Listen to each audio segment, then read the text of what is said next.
All right.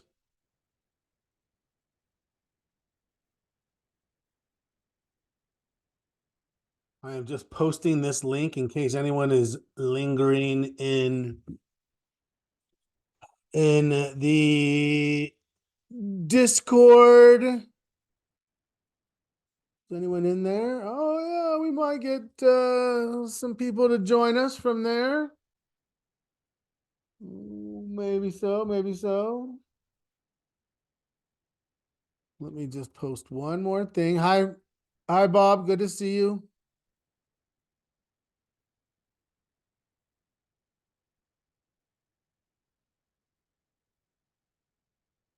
There we go. All right. Well, maybe that'll get us a few more. Good to see everybody. Happy Thursday. Welcome to the tail end of the week. One more day. It's almost Friday. Weather is fantastic. 67 degrees, sunny. Cannot complain. Getting ready for the weekend. We get to talk about options with a particular focus on diagonal spreads. What more could we possibly ask for? There's nothing I can think of. All right, well, let's get into it. I think I've got everybody's audio should be on. You should be hearing me. You should be seeing my screen. We're going to dive right in. Officially, welcome to the Market Watch Group Options Foundations 2.0. Now, last time we combined calendar and diagonal, and we were actually going to again. But this time I made an on-the-fly call so that we could spend a little more time learning and applying calendar spreads. So I broke it out. Boom, it's on its own. Diagonal spreads. Here it is. It's relevant because it's a good bullish strategy in a low volatility market. Sometimes in order to get ourselves positive time decay, right? So we talk about every option having a particular objective and market condition that it most correlates to. And we're able to evaluate and assess the strategies based on their Greek profiles. We haven't had our formal session on the Greeks yet. You're going to be amazed when we have that session because it's awesome. But we've been touching on them constantly. It's just about repetition. What are our three primary option Greeks? Delta, theta, vega. Delta for price, dollar movement. Theta for time, how much per day. Vega, V for volatility. What happens in changes in volatility? And we recognize that I have delta positive strategies where I'm bullish. I have delta negative strategies where I'm bearish. I have delta neutral strategies where I'm obviously neutral. We talked last time, a week ago, we had a session on calendar spreads, which is a neutral strategy. This is sort of a hybrid, sort of a combined approach where we're taking some of the characteristics of calendar spreads, which is that they can do well in a neutral, right? If it stays in a range, and they do well in a low volatility. They're vega positive. So if you look at the Greek profile of a diagonal spread, a bullish diagonal spread, you're going to be delta positive. You're bullish. You're going to be theta positive. Now, it's not going to be a huge amount. It's not the primary driver of the trade. Time is not a driver. Time is a season. It's gravy on top. You're still directional. So you're delta positive. You want the stock to go up. You're theta positive. Time is on your side. The longer you're in, the less you lose if it goes wrong, the more you make as it goes right. Great. Probability goes up with that element in my favor. And you're vega positive, which means you have a little bit of a hedge if volatility goes against you, or if the trade goes against you, you get a little bit of a hedge, and you don't expect volatility to have much of an impact. Great. Sounds like the perfect strategy to be considered in a bullish market with relatively low volatility. What are we in, by the way? Oh, that's right. A bullish market with relatively low volatility. So this strategy makes sense given current market conditions. Steven, sorry. Oh, you're not even late. I'm still on the intro slide. Welcome to the Diagonal Spreads. Remember quickly, as always, disclaimers, education, illustrative purposes only. We are not advisors. We are not brokers. We don't give recommendations. We don't provide guidance. And you can always read this in full detail in your emails. And lastly, what is our agenda for today? We're going to talk about what are diagonal spreads. We know that here we've entered the world of combinations. We're combining options, a little bit of this, a little bit of that. A dash of theta positive, and you got a beautiful tasting options trade. No. We want to know what they are. What is the combination? What am I buying? What am I selling? Is it two different options, two same, different strikes, different expirations? What are we doing here? Then we're going to just kind of dive into the details of what diagonal spreads do. We're going to highlight the advantages and the disadvantages. Oh, thank you, Perry. Perry said his link. Did anyone have trouble getting in from the schedule and access? I'll tell you this. I am aggressively making the move to eliminate Zoom. We recognize and are moving aggressively towards a non-linked solution. So anyways, the less friction, the better. That's our thought process. So we hear you. We hear you.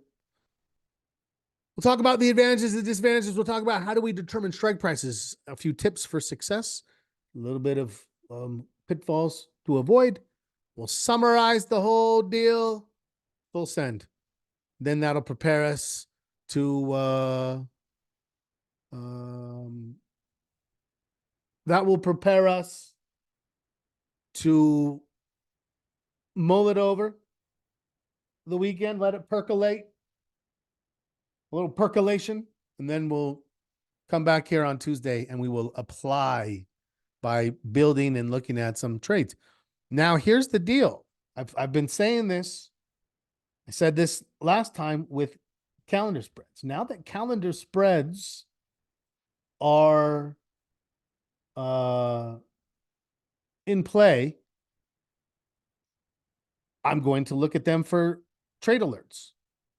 I'm going to have a different form because it's not a directional. It's if you trade stock, it's just not going to be of benefit. So if you're here because you want to learn options, this is going to be helpful.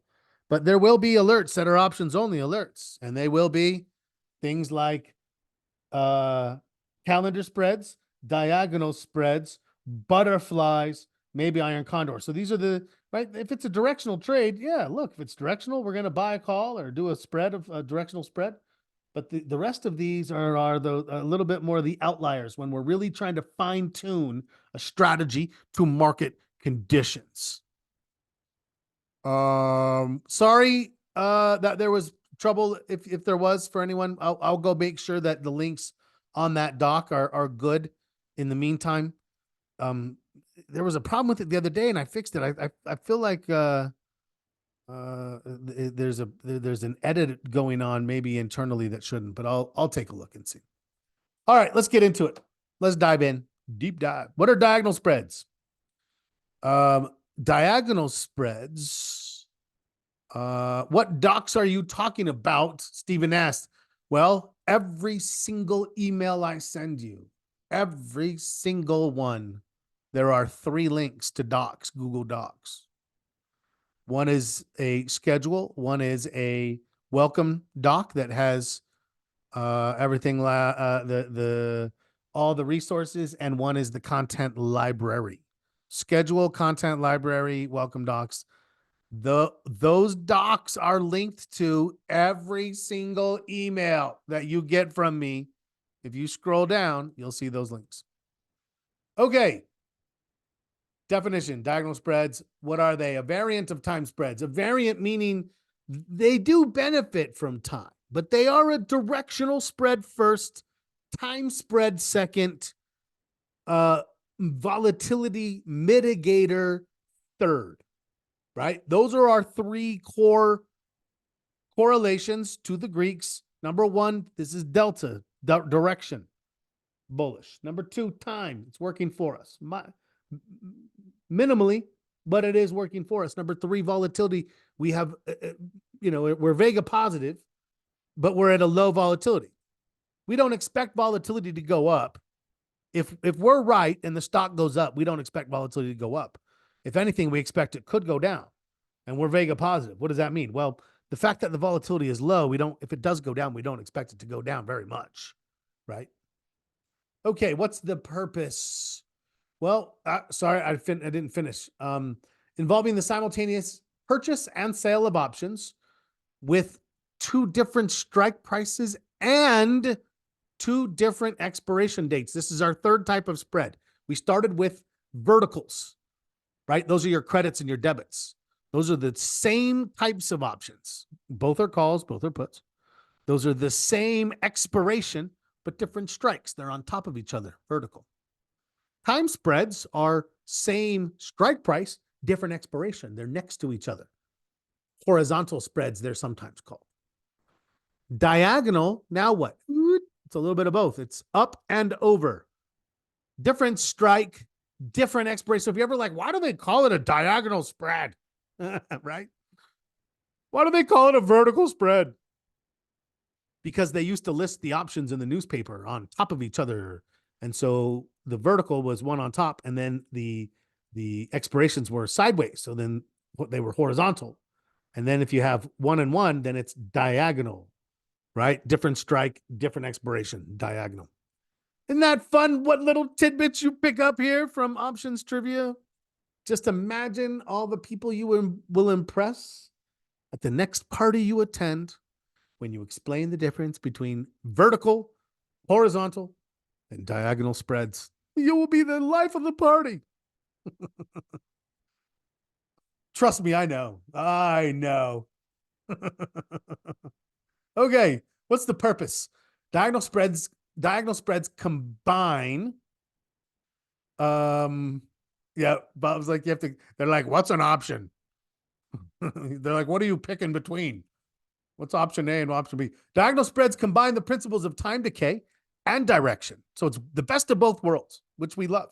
By leveraging the different rates at which options lose value over time and respond to changes in the underlying asset's value, we use them to capitalize on both time decay and anticipated price movements while managing risk and cost. The importance of diagonal spreads. When expecting a bullish trend, we do. Traders can employ diagonal spreads with a directional bias. So it can be hard sometimes, right? If you do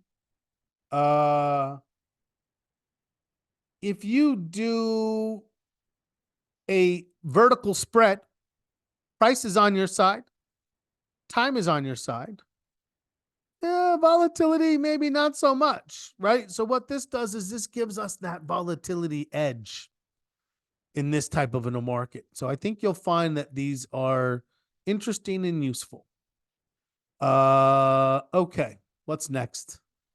Diagonal spreads. They involve options with different strikes, different expirations, nuanced strategy, where we're blending shorter and longer term options to harness time decay and directional price movements. A neutral strategy. So what does that mean? What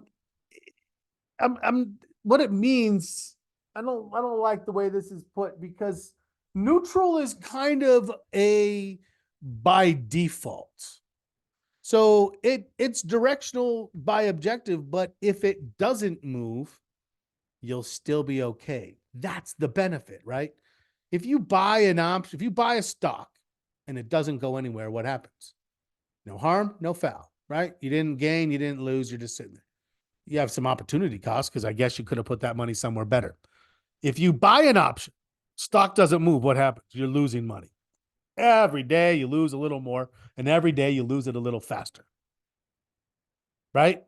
But if I do this trade and nothing happens, Time is on my side. It actually behaves. So if the stock stays where it is, a diagonal spread, and I'll show you this on the option pricing model, of course. But if the option stays where it is, not the option, the stock, if the stock stays where it is, this trade behaves similarly to a calendar spread. But if the stock moves, then this starts to behave more like a vertical spread. So it makes money sitting around if nothing happens. It makes money bullishly if it goes up. So that's where it's the best of both worlds. Probability, very much on our sides, right? Very much on our sides. How do we construct them? First and foremost, choose the underlying asset. Now, remember what I said when it comes to calendar spreads and we want it to stay sideways. Bob says it sounds too good to be true. Well, here's the deal. Are you making 3 to 1? 3.5 to 1? No.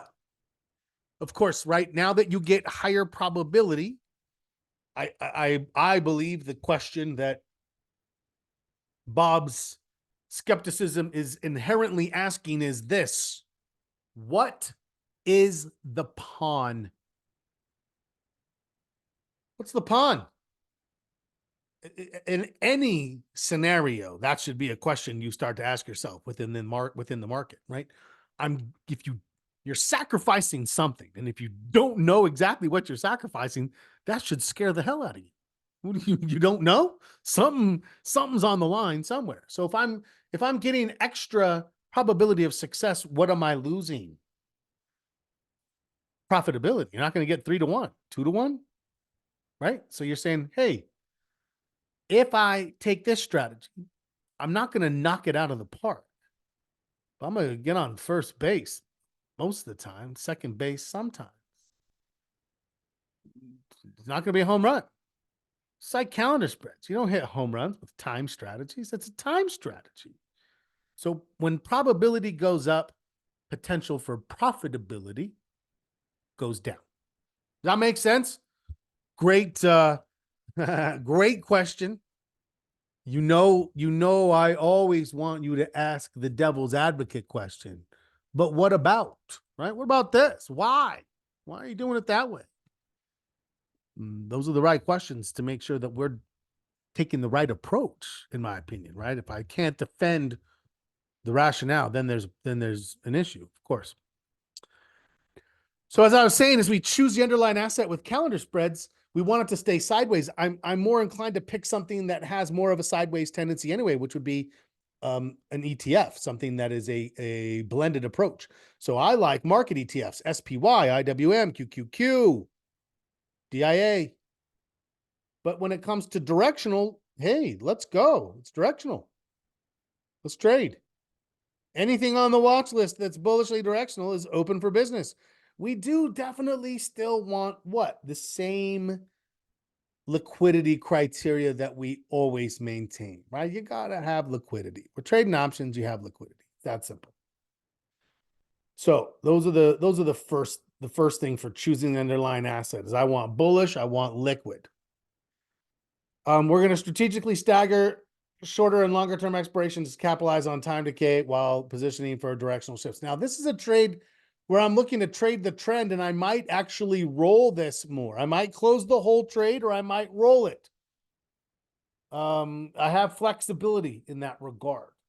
So I'm typically going to buy a little bit in the money and sell a little bit out of the money, right? Sell out of the money so that it expires.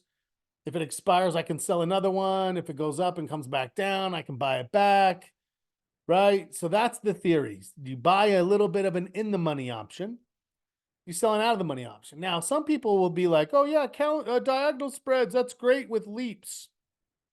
And you buy 12 months out and then you sell 1 month options and it's like a covered call on steroids. My funny voice means I'm maybe mocking it. I'm not. That actually is valid. You could, right? If you have a stock that you are long-term bullish on, instead of buying the stock, you could buy a call that's a year out. And you're going to use leverage, right? Instead of getting, let's say you're getting 2 to 1 with margin. So, with a leap, you'll probably get 5-to-1 or 6-to-1 leverage. And then when you sell premium, you're selling the same premium that you would if you bought the stock. So if I was going to buy the stock for 50, and then I was going to collect $2, 4%. Well, now if I buy the option for 10, 15, so I'm getting 4 or 5-to-1 leverage, and now I sell the option for $2. That's 20%. That's much better, right? So this is called the LEAP, long-term equity. Well, it's actually a LEAPS. It's actually a LEAPS theoretical. So the technical definition, long-term, the T doesn't get in it. The T doesn't get representation. Equity. The AP is anticipation. The S is security, long-term equity anticipation security, LEAPS. So LEAPS is not actually plural. That is part of the, I'm telling you, I'm full of it. And don't say something else. I'm full of great tidbits of trivia. If you say something else, we won't be friends. We will. We'll still be friends. You can say it. It would be funny, probably. Okay, what's next? I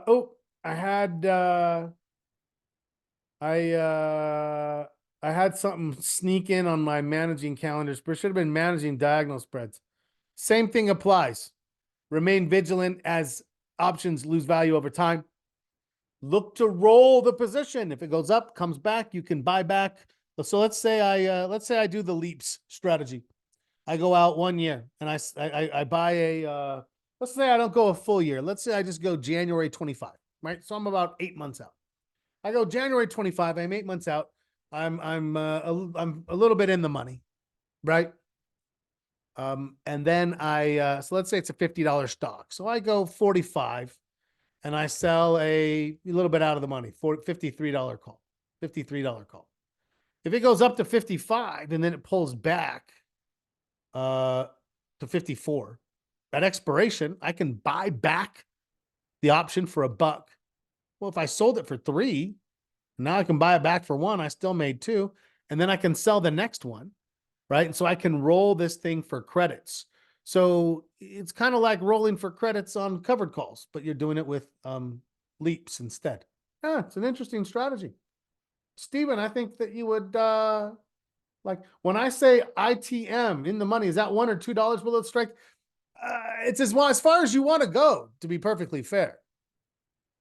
You go 5 in the money, you can. I mean, you don't want to go too far in the money because you're paying more and more and more, but you're not really getting anything extra. So, maybe 0.6, 0.7 delta.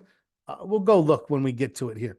Okay, so let's keep going. Advantages and disadvantages. I don't know what happened to my slides there. Woo, I tell you what, should have. As far as you can afford, maybe so. Well, one of the advantages, it's a lower cost. It's a lower cost than a covered call. So if you're like, I love covered calls, but I just don't have the money for it. Okay, diagonal spreads. Limited risk. The fact that it costs less means that there is less risk. Now, the way that we do risk, it's probably going to be the same risk because we have trade risk. If I have a $25,000 account and 2% risk, I risk 500. Every trade, 500. But I'm going to maximize either my probability or my reward to risk ratio or a combination of both. What are the disadvantages? Limited profit potential. We already said that. You're not going to get huge reward to risk ratios.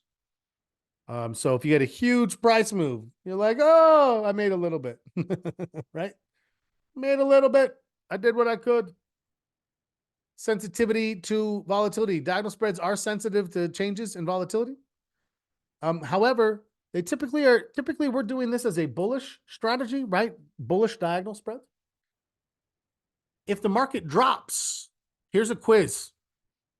Gold star for the first person to answer this question from the quiz. If the market drops, what's happening to volatility? Bam. Speed rises. Stephen wins a gold star. Volatility rises. This is a Vega positive strategy. So what does that mean? That means that if it goes against me, whatever I thought I was going to lose, it's going to be less. Why? Because as the volatility rises on my Vega positive strategy, it's going to pump additional value in, and it's going to help protect the trade. Amazing. Yeah? A Vega hedge. Did you know you could have a Vega hedge on a bullish? You don't have a Vega. Well, you do have a little bit of a Vega hedge on a covered call. That's not true. You do have a little bit of a Vega hedge. Not as much though. All right. Let's keep going so that I can at least show it to you a little bit. Determining the strike prices. What's gonna help it? Well, volatility doesn't just determine the strike price. It's actually going to determine the strategy. If the volatility is low, we're ready to go. If the volatility is high, you're not going to do this strategy. It's that simple. High vol. No, I say. Low vol, yes. Okay, it's on the table. Remember, there is a matrix. I'll have to find it. I'll post the picture of this matrix. We're going to go through it as we get towards the end of this. A little matrix that helps you kind of be like, okay, what strategy is on the deck if I have a bullish market with low vol? There it is. Market outlook, I need to be bullish. And my risk tolerance, I need to make sure that I'm getting the reward to risk ratio. As I said before, with strike prices, we're typically going to buy in the money farther out in time. We're going to sell out of the money closer to time. And that's going to build ourselves a calendar spread. Analyzing the reward to risk ratio. I'll show you how to do that. Of course, we're going to do that. We're going to do that in our pricing model. Few things you want to think about. Number one, this is hands-on, continuous monitoring. We said that the time spread could be a little bit more hands-off, not with this one. This is directional. Things that are directional require more vigilance in their management. Make sure you're tracking your positions, monitoring it, evaluating and adjusting if necessary. Looking to roll, looking to close, looking to take profit, etc. Set limits for risk, predefine thresholds. Make sure you're adhering to your risk management rules. This is a great way to diversify, right? This is a way to add bullish delta because you're bullish. But instead of having negative theta, like buying options gives us, this will bring balance. Not a lot, but it'll bring some positive theta to the mix. This will bring additional positive Vega. So we tend, in a low vol market, we tend to be pretty Vega positive in our overall Greeks. Regularly assess market conditions. If you stop being bullish, you're going to reassess this trade and be right. You're going to adapt as necessary. Reevaluate goals. If the dynamic changes, if all of a sudden we're in a sideways higher vol market, you're gonna be like, yeah, no, these are off the table. Put them back on the shelf. I told you last week, I had to put calendar spreads, one of my most favorite strategies, one of my most profitable, both in the year 2018 and the year 2019. I had to put it on the table or on the shelf from the time the pandemic started until about a year ago, maybe. 3 full years, nothing. Didn't have the vol. Some people I knew traded some and they're like, yeah, it worked, but other times it didn't work. And when it didn't work, I knew why, because the vol was too high still. So that we ought to make sure we adhere to these conditions. Pitfalls. Make sure you understand how the time decay works. Make sure you understand the market trends. Make sure you adapt when necessary. And closing is a big deal. Whether you close, whether you roll, whether you take profit, that's not like, hey, let's just wait and then we'll decide when we get there. You should be thinking about it in advance, trying to plan it as much as you possibly can. Okay, I'm going to pause for some questions. Let it sink in. I'm going to bring up, since this is a spread, we get out the same as we got in. Yeah, this is going to be a debit spread. right? So sometimes people are like, oh, do you mean a credit or debit? There's a lot of different, there's credit or debit diagonals, credit or debit horizontals, credit or debit, right? So that's why I tend to say things like bull call, bear call. But this is a bullish diagonal spread. This is a debit. So you're going to buy to open, you're going to sell to close if you sell the whole thing. Now, if you buy to open a diagonal spread, you can always do a roll for a credit where what you're doing is selling, um, excuse me, you're buying back the option that you sold because hopefully it's worth way less.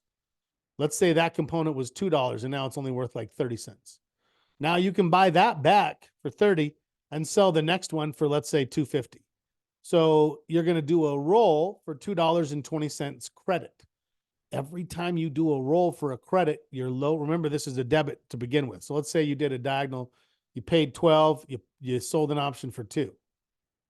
Well, when you do a roll, so when you started this trade, you start at your $12 that you paid for the your net debit of 10. When you roll this, it drops to a net debit of 780, and then if you roll it again, it's lower. And yeah, I've seen people who have free diagonal spreads. What does a free diagonal spread mean? It means that the option that you own is fully paid for. It's just all equity. And eventually when you sell it, that's locking in the game. Does this sell the shorter option? If so, what happens if it gets assigned? Longer leg would probably not cover it. Yeah, the longer leg would always cover it. It's deeper in the money and further out in time. So it always covers. You're covered by the law. You definitely would rather not get assigned, right? Assignment is unlikely unless you're at or near expiration or unless there is a dividend or a special dividend. Just because something goes in the money doesn't mean that it's likely to get assigned. It could happen, of course. It could. It's not likely, but it could. So great question. All right, let's go look at the model. Let's go take a look at that model. And let's go SPY. And I'm not looking at those anymore. Ooh, tell you what, buyers, the buyers came back in. Here's what's interesting, is I think that's an above average volume day, and we did drop enough that we're probably gonna end up dropping our score on volume this week, a quarter of a point. But it definitely seems like it's trying to bounce off this. It held, support held, and we're still above the 50. Anyway, so do I think this is a strategy that makes sense? Yeah, absolutely I do. Absolutely I do. Let's go into a diagonal spread. And we're gonna, let's sell May options. It's kind of far out, but it'll help illustrate it a little bit. So we're gonna sell May. Let's sell out of the money. Maybe we'll go out like,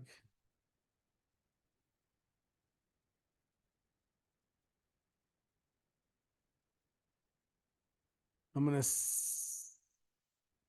nope.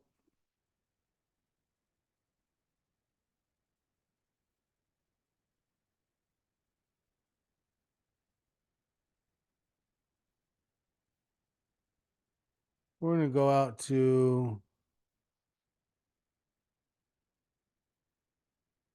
August 5/15.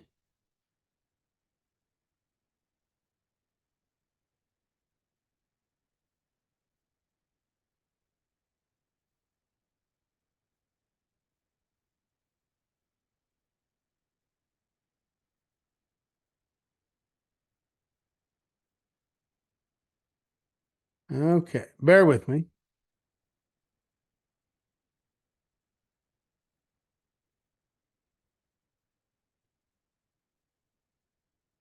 Hmm.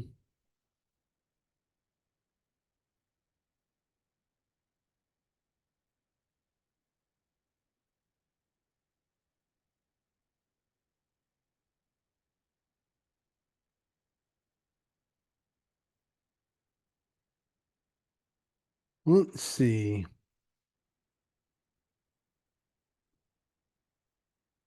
Let me get down to one contract.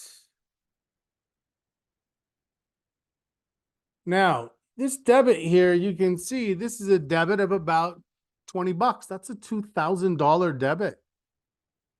I think if I went just a little further. mm,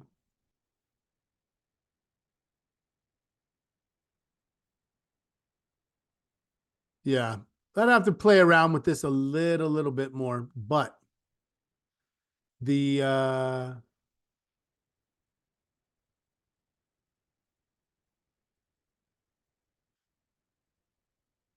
the gist of this trade is if I had, where's my drawing tools?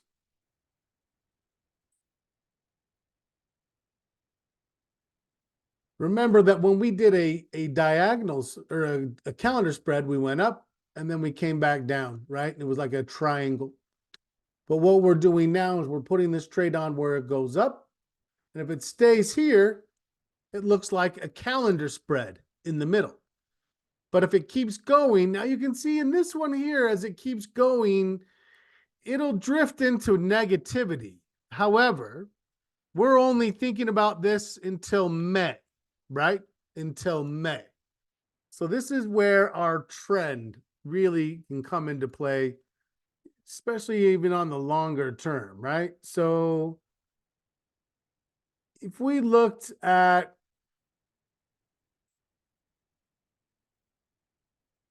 see if I can go down to a shorter chart. Let's say that we decided we want, I'm gonna draw some new lines in here real quickly.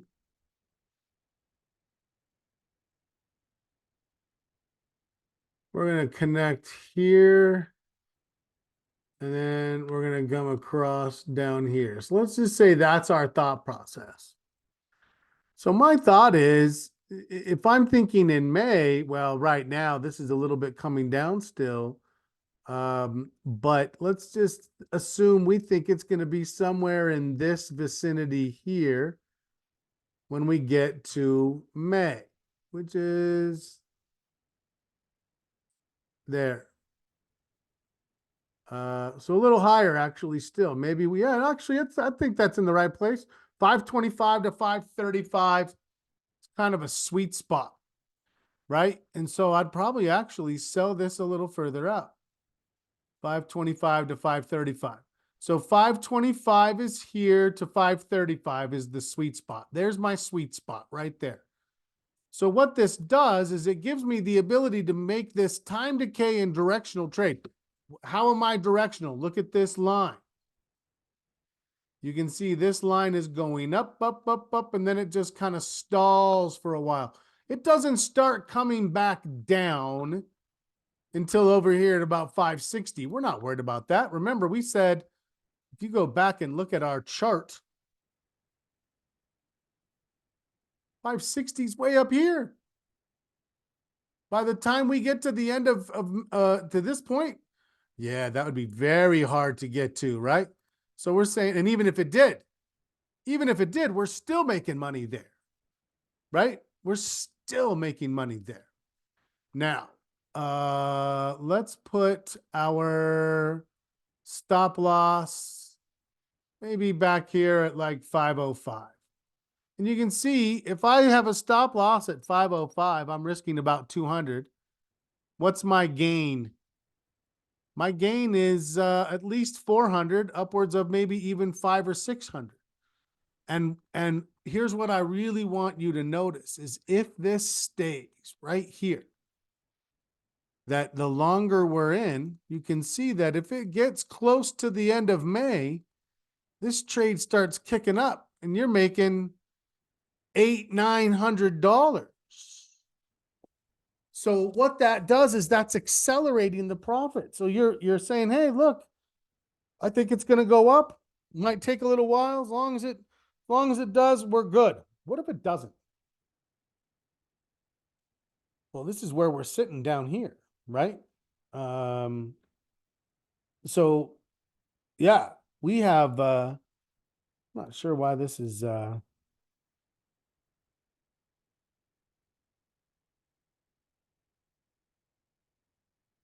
but over here you can see we're not making much, but we're making positive time decay. It doesn't get to negative unless it drops back below 510. 510. Let's go back to the short-term chart. So if it drops down here to 510, if it breaks to the downside, then maybe, right? Then we would have a little bit more of an issue. And we're not worried about it until down here at 505. And what happens down here at 505? $200. $200 risk, somewhere between $400 and $600 gain. What does it have to do? Stay above 512. All it has to do is stay above 512. Where are we now? 518. We're already above it. It has to not go down more than 1%. And if that happens, we stand to make 2-to-1 reward to risk. So what's the probability here? Yeah, I would definitely say our probability is at least 50%. Right? I'd say maybe even 55, 60%. We have it could go down a little bit. We have trend in our favor. So yeah, 55, 60%. What's our reward to risk? 2-to-1 with the possibility of maybe getting 3 or even 4-to-1. So is there a chance you hit a home run now and again? Yes. Is it likely? No, that's not what we're doing here. We're looking for consistency. We're sacrificing huge profits to get consistent profits. That's what diagonal spreads do. It's an advantage in leverage over buying stocks, but it has the same characteristics where we're able to mitigate volatility and we're able to capitalize on time. All right. Oh, application day is going to be a fun one on Tuesday. You're not going to want to miss that. Let's summarize this thing, put it to bed. Diagonal spreads is a directional approach, integrating various strike prices and expiration dates. It's a strategy that needs to align with market conditions. That needs to be a bullish market. It needs to be a low volatility market. That's our conditions. Like everything else that we do, continuous learning and adaptation is super important. The options market is very dynamic. Engaging in continual learning to adjust your strategies, to adjust to market shifts, to make sure that you're keeping your risk control in place. Huge. Lastly, you got to be adaptive. Adapt or die. Be water, my friends. Now, remember a strategy like this. This should, if you've never done it before, minimum 10, really minimum of 25. Go paper trade it. If you have trades where you're like, hey, I'm thinking this looks okay, great, put a paper trade on, do it. Is there a bearish version? Yes. The problem is, I mean, you could do anything bullishly and anything directionally can be done bullish or bearish. The problem is that remember, once we're bearish, once it's moved more than like 5%, your vol is going to be swole. And you're not going to want to do this type of a spread because you want to enter this spread when vol is low, not when it's elevated. So realistically, diagonal spreads is a bullish directional strategy to me. I am not going to try to employ these to the downside. Stocks walk upstairs and fall out windows. So I want a nice steady thing on the way up. I want quick and violent on the way down because that's how it goes. All right. Yeah, amazing. What are your questions? Any questions about today? any questions about anything else. So just a quick recap of what's upcoming. Tomorrow, we are having our standard weekly market close, 3:15 p.m. Eastern. I will see you then. We will have Sunday mornings market posture as usual. Remember that the next Options Foundations class next Tuesday will be a diagonal spreads application. From there, we're going to move into advanced spreads, butterflies, and iron condors. We're going to talk about the Greeks in a little bit more detail. And then we're going to wrap this up. Remember that May is going to be a lot of fun for Tuesdays and Thursdays. We're not going to jump right back into the trading foundations. We're going to do a few one-off, I don't know what you call them, MWG talks, like TED Talks, but Market Watch group style. So we'll do some MWG talks on a few different topics that we've wanted to cover. That should be very informative and very interesting for us. Any questions? Bob says he loves butterflies. Butterflies are great. I used to love iron condors, and then I kind of stopped trading those and did more butterflies because I felt like I could put it on and adjust it. Whereas iron condors are a little bit more rigid. So yeah, that's what's coming. Woo! The fire hose. All right. It was a big day today. We've covered some things. Hopefully slowing down and covering in greater detail has made it easier this time around. It really felt rushed when we went through options in December, but this one felt great. Feels great. Still have more to go. Hope you guys have a great rest of your evening. It's been great to see you. I'll see you tomorrow afternoon.